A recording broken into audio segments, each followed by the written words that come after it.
you can repeat the part though. Awesome. Very cool.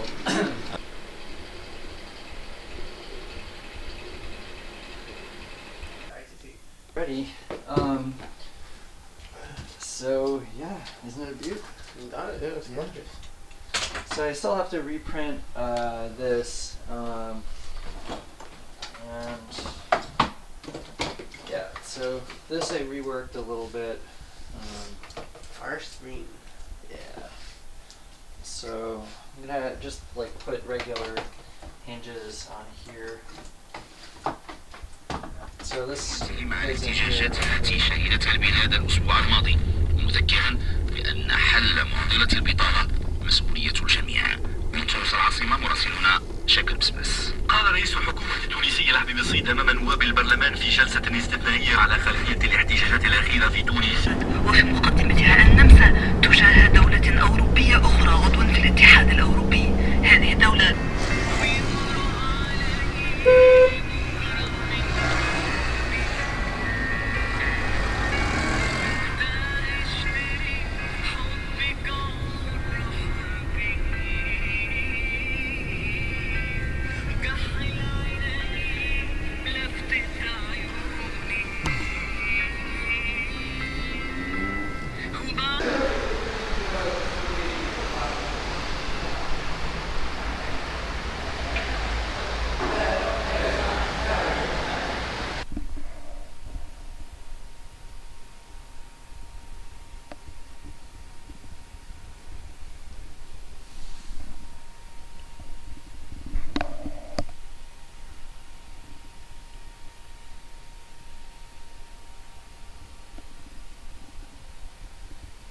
Alright, so I'm in Morocco now. It is January 28th of 2016, and I have finally solved a problem that I've been needing to solve for a very long time. I've been trying to create a seed metaphor for the exo-voice and the 8-bit idea. You know, I've been working on the new exo-voice, and the Wi-Fi kind of hung me up a little bit, so I thought, okay, let me make something out of the one Arduino I have. So the first idea was to make this face thing, and I would basically play my face, and this would be a pretty simple thing to actually make now. But then I started thinking, okay, that's interesting, but it's not a seed. But out of this, I realized that if I was going to use one Arduino, I was going to have to double up the functionality. So instead of having 4 force sensing resistors, or 8 total, I would have to use switches. And then I would use the, use 4 of the analog inputs, so that I would have a thumb and an index, thumb and an index. So that's 4 analogs, 2 coming from the accelerometer, 1 coming from the breath. So and still 1 left over for whatever else, maybe, another signal. So this 4-bit index here kind of caught my attention. I noticed that if I assign this to 1, 2, 4, and 8, those 4 buttons could take up 15 different parameters. Now, in the system as I have it now, there's only about 12 or so different parameters that I actually use. It has the potential for a lot more, but there's only a few that I actually use. So I was like, well, wait a minute, I can actually get rid of a lot of buttons and get rid of a lot of complexity in this first version by using a 4-bit grid and assigning different functions to different sequences of these 4 keys. So that would be my looper, my loop stop, my pre and post effects, bit crushing, everything could be in that grid. So I was going for this, which is going to be a reinterpretation of the wind controller, but after I put these pieces together, it got really long, and it started seeming, a bit like I'm just trying too hard, right? But I kept the one, instead of having a thumb with 4 like the exo-voice has and will continue to have, it regressed to one thumb for the left, one thumb for the right, as well as the index on both hands being these two being pressure sensors on both hands, with the following three being switches. So finally I had something that I could do with one Arduino that could give me a fully playable instrument and could provide the basis of the workshops. So this was an idea I sketched out. These would be where the hand goes in, and these would hang on the hand, so there would be no need for a neck strap. And this would be a very functional configuration, but at this point it was still, I didn't have it quite figured out. So I went in and looked at how the circuits were going to, using these new pressure sensors that I've designed. That's how the 4-bit array is going to appear in the mind. But then, voila, this. All flat pieces, so easy to print. Everything snaps together.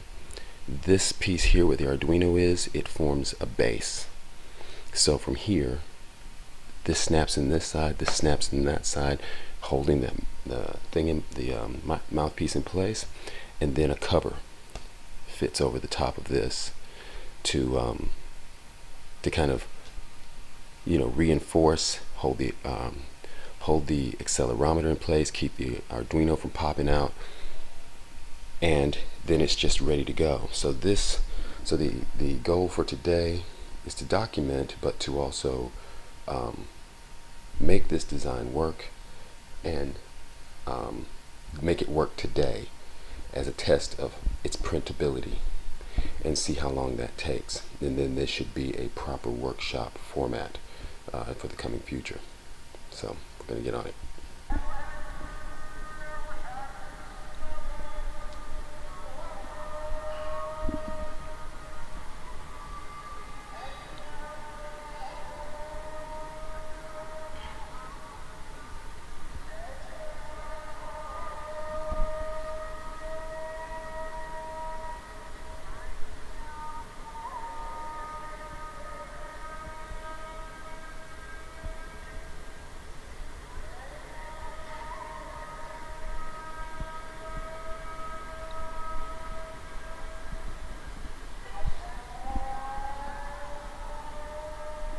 Okay, this is a very important part of the sensors. When I made these sensors to be half and half, so they're half switch, as you can see with this little piece of metal that's there. See that? So when I contact two of these with a metal piece, that creates a switch on off, because conductive material doesn't really do well with creating switches, no voltage, full voltage. It doesn't do that because it has resistivity built in. And then the other half is just bare, which is conductive. So when I mash that with a bridge, that creates a pressure sensor. On the other side, it creates a switch. So that means that I can print these, and they will do for either switches or sensors, depending on what I need. So I'm testing those now, and I'm going to remake this, but with slots for this. An interesting limiting factor of this design is that I am in Morocco, and I do not, and this is all the material I have left. Luckily, I've already printed the mouthpiece, so everything that I need for this to be has to be printed with what's left of this material. So I find that to be a very interesting limiting factor, because this will bode well for its ability to be able to be transferred into a workshop format.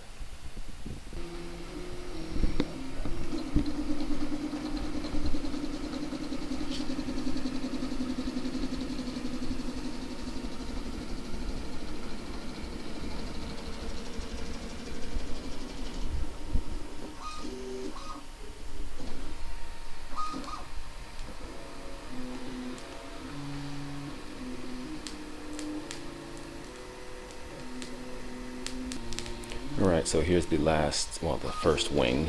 This is what the keypad will fit onto, and I am rushing against the threat of running out of nylon. I think with the design that I have so far, if you can see it, I don't think you can, but I think I should be able to finish everything with what I have.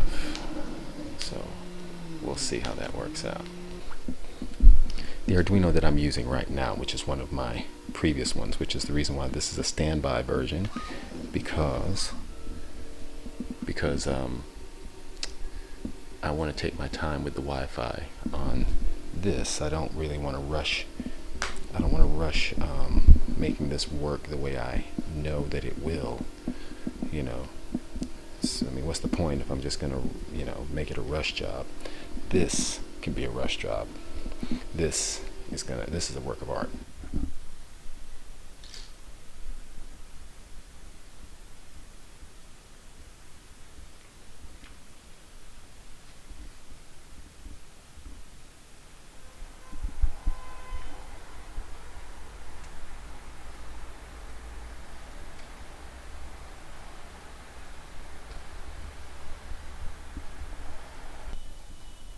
See, this is how the sensors work. You see, this is a this is a wire and a resistor, and on this side, when metal touches that, it turns into a switch. But if I press conductive material on the other side, that turns it into a pressure sensor, right? So the way this is wired in so far is that here you can see that there are the two black pieces. This means this is pressure, and on the back, this side is the anode and this side is the cathode. The only reason that's white is because I'm running out of black and red wire. So this will go to the pin, right? So that way we have, and you can see here it's starting the metal sides. These are all going to be switches that I use to trigger notes, while these, the index and the thumb, which is, as you can see there, the index and the thumb on each hand will form a 4-bit array. So it'll be 1 and 2. I don't know if I can show this. Okay, so let's see here. So it's 1, 2, 4, 8. So, you know, to count any of those parameters is 1, 2, 1, 2, 3, 4, 5, 6, 7, 8, 9, 10, 11, 12, 13, 14, 15. Or 12, 13, 14, 15. So that way I have 15 parameters that I can use. So these will be pressure, and these are all switches. Okay, so this is pad 2. Again, two conductive pads there, then flipped over into the switch things, but now I got a little handier with it this time. I used the legs from the resistors as the ground wire, and then I just had little short pieces to connect everything to the anode. So I can connect here and there, and I think it's a much. Oh, did one of them fall off? Oh. Okay, so here it is, fully. Let's see, focus. Here it is, fully wired. I haven't. I'm gonna turn it on real quick.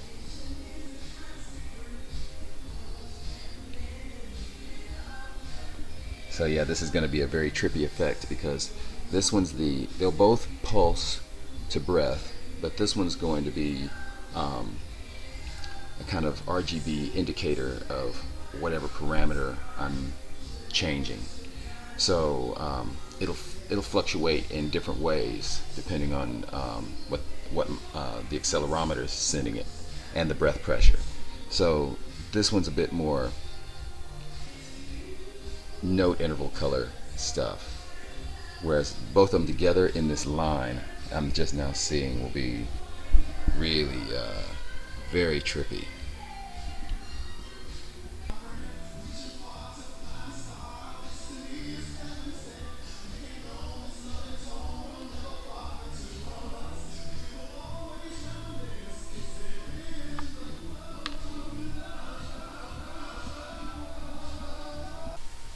Okay, here it is with the piece back on it, and yes, just as I predicted, it's a lot more stable, and this doesn't fall off as much on this side. I've also had to play with the glue because this was a sensor from that I broke when I first got to Detroit, and luckily I didn't throw it away. And so the tip was broken off of it, and I put it into the mouthpiece. It feels a little funny. It feels like I've got an air leak, so I'll hot glue that thing to death because that sensor is never coming out of this mouthpiece again. So I might as well just go ahead and hot glue it in there permanently. Okay, so my solution to my button issue, which is that I've been trying to get the contacts to connect. Let me zoom in a little bit. Sorry. Okay, so I've been trying to get the contacts to connect, and I've been using a lot of other solutions like these things with the copper foil in them, these with the copper foil thing on the tip, and then I just came to the solution that if I use this conductive fabric and tape it to my fingers, then it's thin enough and accurate enough for me to be able to use. So that's what I'm doing now. So that's I'm hopefully between now and tomorrow night, when the show is here in Morocco, I can print out a solution that solves this problem more elegantly. But it's good to know that in a pinch that I can do this. And one of the things that's really interesting is that all of the sensors now work except for this one. And for right now, that's good enough. I'm gonna leave this one alone for a little while because I'm scared of it, and get the looper working. So I'm in looper phase now. I finally got a loop. It was crusty, but it's a first step. So more soon.